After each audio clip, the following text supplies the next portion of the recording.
Hi, welcome to my yet another episode on National Stock Exchange scam.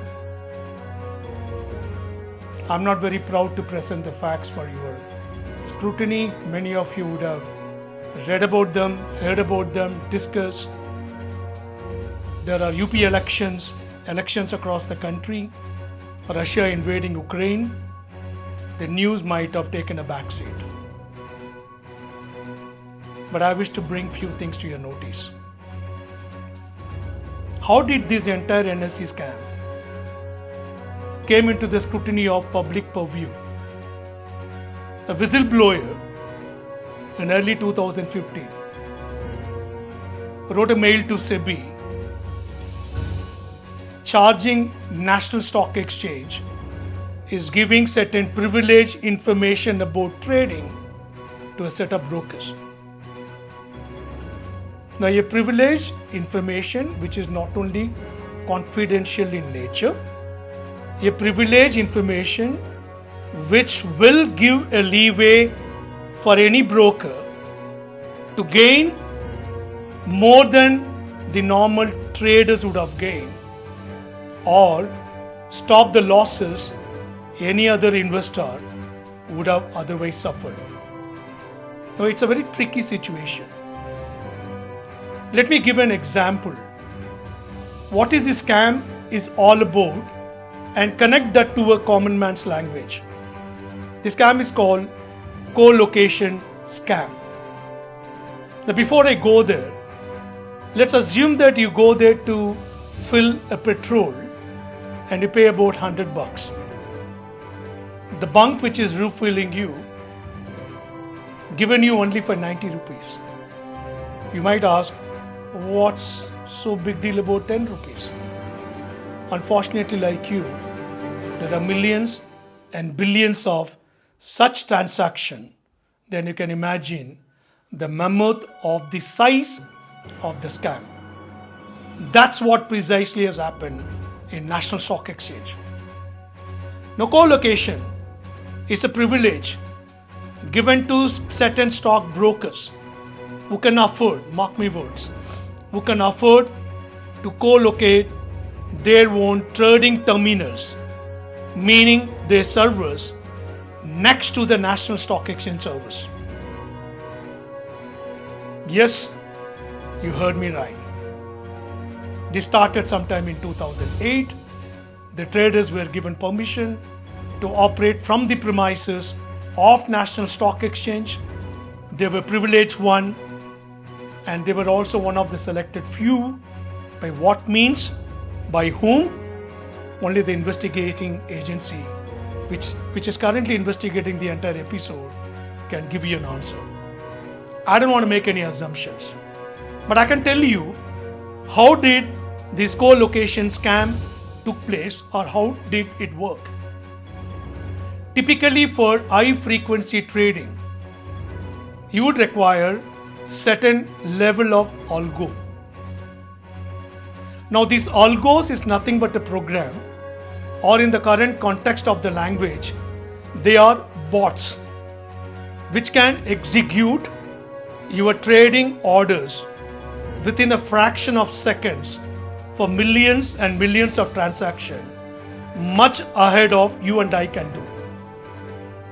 They are triggered using an algo. Such algos in turn trigger the entire trading information much in advance.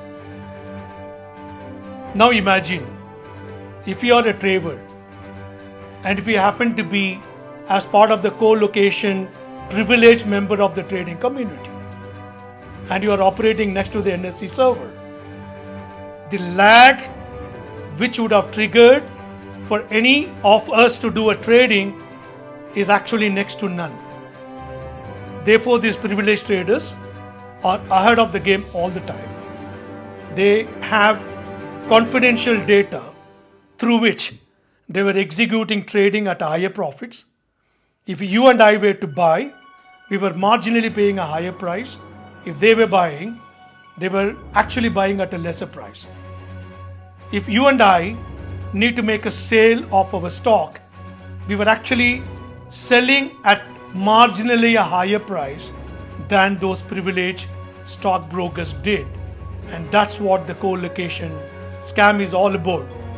Now, where did this data come from? Thanks to the professor couple, Ajay Shah and his wife, the so-called stockbroking community professors, the brain behind acquiring the data from the National Stock Exchange under the pretext of they have signed a data sharing contract with National Stock Exchange, and such acquired confidential data is passed on to Ajay Shah's wife's sister. She was running a enterprise which was designing the algo required to acquire, run the algorithm well in advance ahead of the trading terminal actually opens for the public. Therefore, they stand to gain benefit ahead of any of us.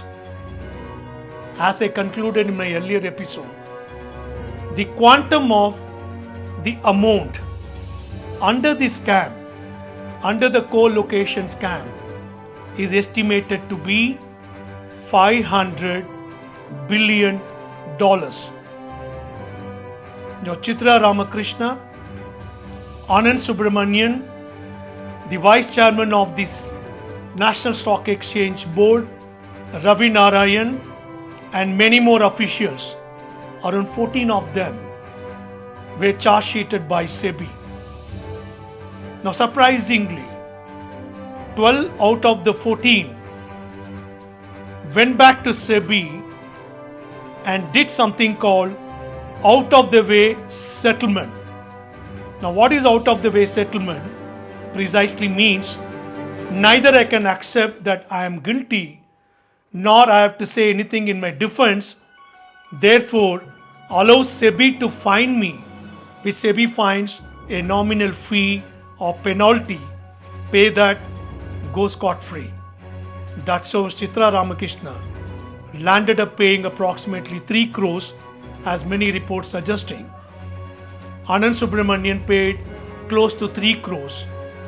One of the statutory and the governance officer paid few lakhs, and all of them were almost going scot-free.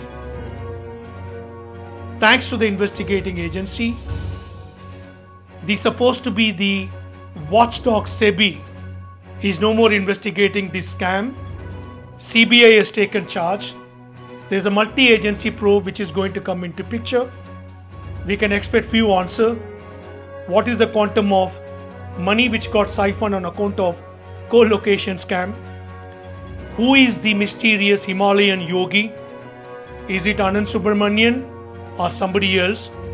Who was responsible for appointing Anand Subramanian as an advisor to the MD and CEO of Chitra Ramakrishna on the date of her elevation? Subsequently, he was promoted as Group Operating Officer without declaring him as a key management personnel, and the board looked the other way. There are many answers we would require. Those of us who would have done trading through National Stock Exchange, those of us who would have made investment through our hardcore hard-earned money in mutual funds and stocks through stock exchange, remember, we all have been taken for a ride. Thank you for watching my channel, Ravi's Eye View. More in store. Wait for my next episode. Signing off, Ravi Venkatraman.